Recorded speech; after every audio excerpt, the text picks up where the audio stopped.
Sorry Arsenal, Dewi Fortuna kali ini sedang gak mood buat berpihak ke meriam London. Pasalnya, Donnarumma ternyata lebih menjanjikan daripada kesebelasan anak asuh Arteta. Eits, jangan salah, ini bukan akhir dari segalanya bagi Arsenal. Mereka sudah merencanakan taktik baru dan kesalahan apa yang harus diperbaiki. Jadi, tonton terus sampai akhir dan mari kita simak. Arsenal yang tampil di semifinal Liga Champions untuk pertama kalinya sejak 16 tahun terakhir harus mengakui keunggulan PSG dengan skor tipis 0-1. Gol sematawayang dicetak Ousmane Dembélé pada menit keempat menjadi penentu kemenangan PSG di Emirates Stadium. Performa Arsenal kali ini jauh di bawah standar ketika mereka menyingkirkan Real Madrid di perempat final. Upaya mereka juga digagalkan oleh dua penyelamatan gemilang dari kiper PSG Gianluigi Donnarumma. Pemain PSG Vitinha terpilih menjadi pemain terbaik dalam pertandingan ini. Tim teknis UEFA menyebut pemain ini kunci dalam fase penyerangan dan terus-menerus memberikan keseimbangan bagi timnya, serta berlari ke depan dan mencoba melewati para bek. Ia bekerja keras untuk merebut kembali bola dan selalu berada di posisi yang tepat untuk melindungi para bek sekaligus menawarkan solusi dalam penguasaan bola. Sementara itu, Joe Terry dalam analisisnya seperti dikutip dari laman UEFA menilai PSG tampil jauh lebih baik. Mereka menunjukkan begitu banyak kualitas positif, awal yang bagus yang membawa mereka memimpin. Kemampuan untuk bertahan saat Arsenal sedang unggul dan kemudian mungkin yang terbaik dari semuanya, manajemen permainan yang luar biasa di babak kedua saat mereka menggunakan bola dengan cerdik untuk meredakan ketegangan permainan. Menurut mantan bek timnas Inggris ini, meski kalah, Arsenal juga tetap dalam situasi positif karena hanya tertinggal 1 gol. Defisit tersebut dapat dengan mudah diatasi. Komentar lainnya dari Alan Shearer juga sepakat PSG tampil lebih baik dalam laga ini. Meski begitu, kesempatan Arsenal masih terbuka lebar.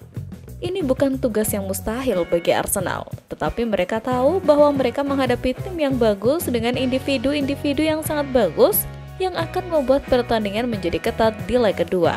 Kata legenda sepak bola Inggris ini kepada Prime Video Sport seperti dikutip laman UEFA. Sementara itu, meski kecewa, pelatih Mikel Arteta dan kiper David Raya tetap optimis bisa membalikan keadaan saat bertandang ke Paris pekan depan. Ia juga menyoroti efektivitas serangan PSG dan mengakui kualitas individu lawan. Mereka memang berbahaya dan Arsenal harus memberi mereka kredit. Mereka keluar dari tekanan yang ketat. The Gunners punya 7 pemain di belakang bola, tapi mereka sangat klinis. Kiper Arsenal David Raya juga menyayangkan kekalahan ini. Meski begitu, ia menilai Arsenal masih memiliki modal positif menuju leg kedua di Parc des Princes. Apalagi Arsenal sebelumnya berhasil menyingkirkan juara bertahan Real Madrid di perempat final. Arsenal sendiri akan mendapat tambahan amunisi di leg kedua. Gelandang Thomas Partey sudah bisa bermain lagi setelah menjalani skorsing yang memungkinkan Declan Rice bermain lebih menyerang. Ngomongin soal Partey, laganya no party benar adanya. Ketidakhadiran pemain penyuka mie instan Indonesia ini diakui David Raya. Kekalahan Arsenal terjadi karena lini tengah timnya kehilangan Thomas Partey. Nama yang disebut itu memang menjadi gelandang kunci bagi skuad asuhan Mikel Arteta.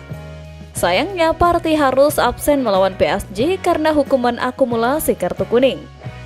Thomas Partey menjadi salah satu pemain penting dalam kebangkitan Arsenal. Khusus musim ini, dia mencatatkan 47 penampilan di semua kompetisi. Bahkan, Thomas Partey 40 kali diturunkan sebagai starter. Terlepas dari hasil pertandingan Arsenal versus PSG, ada hal menarik soal Partey.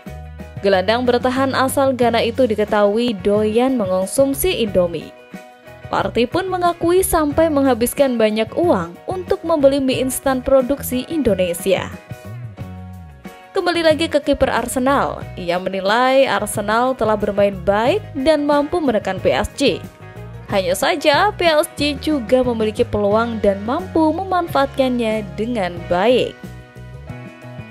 Menuju leg kedua nanti, tentu saja Arsenal harus sedikit merubah gaya bermainnya. Karena bisa jadi beberapa taktik yang biasa dipakai Arsenal sudah mampu dibaca oleh PSG. The Gunners harus meniru Tottenham Hotspur jika ingin membalikkan keadaan di semifinal Liga Champions melawan Paris Saint-Germain pekan depan. Karena hanya dua tim yang pernah menang dalam pertarungan semifinal Liga Champions saat kalah di leg pertama di kandang lawan. Salah satu tim yang bisa mengembalikan keadaan adalah musuh bebuyutan Arsenal, Tottenham, yang melaju ke final Liga Champions 2018-2019 setelah bangkit dengan luar biasa melawan Ajax di semifinal. Dilansir Sportmail, The Lily Whites kalah 1-0 di kandang sendiri pada leg pertama dan kemudian menang 2-0 di kandang Amsterdam pada pertandingan kedua, hanya untuk Lucas Moura yang mencetak 3 gol heroik untuk mengirim tim Mauricio Pochettino ke final, walaupun kalah dari Liverpool di partai puncak. Maka opsi ini akan menarik dan bisa menjadi referensi Arsenal nantinya. Sementara pendapat lain datang dari ex-pemain Arsenal, Matthew Upson, yakin bahwa tim asuhan Mikel Arteta bisa bangkit. Apalagi Arsenal bisa mencatatkan kemenangan saat dijamu oleh Madrid. Pada leg 2 perempat final Liga Champions, Arsenal menang 2-1 atas Los Blancos di Estadio Santiago Bernabeu pada 17 April, yang menjadi modal bagus. Pengalaman itu diyakini oleh Matthew akan banyak membantu Arsenal mengatasi tekanan dari pendukung PSG di tribun. Di sisi lain, begitu banyak legenda dan pemain yang mendukung kebangkitan Arsenal di leg kedua, pelatih PSG bahkan juga mengakui itu dan sependapat dengan pernyataan di atas. Luis Enrique mengirim pesan tegas kepada pemain PSG, memperingatkan mereka bahwa Arsenal masih berpeluang untuk membalikan kedudukan di leg kedua. Ia memprediksi bahwa pasukan Mikel Arteta bakal tampil habis-habisan di Parc des Princes pekan depan. Mengingat Arsenal tidak mengalami masalah dalam menciptakan peluang, Luis Enrique meyakini tim asal London Utara tersebut tetap menjadi ancaman berbahaya pada pertemuan berikutnya. Baik Arsenal maupun PSG belum pernah memenangkan Liga Champions. The Gunners mencapai final pada tahun 2006 tetapi mereka kalah dari Barcelona. Sementara PSG melaju ke laga pamungkas pada tahun 2020 namun kalah dari Bayern Munich. Pemenang dari pertandingan ini akan memiliki peluang realistis untuk memenangkan kompetisi elit Eropa dengan Inter Milan atau Barcelona sebagai lawan mereka di final.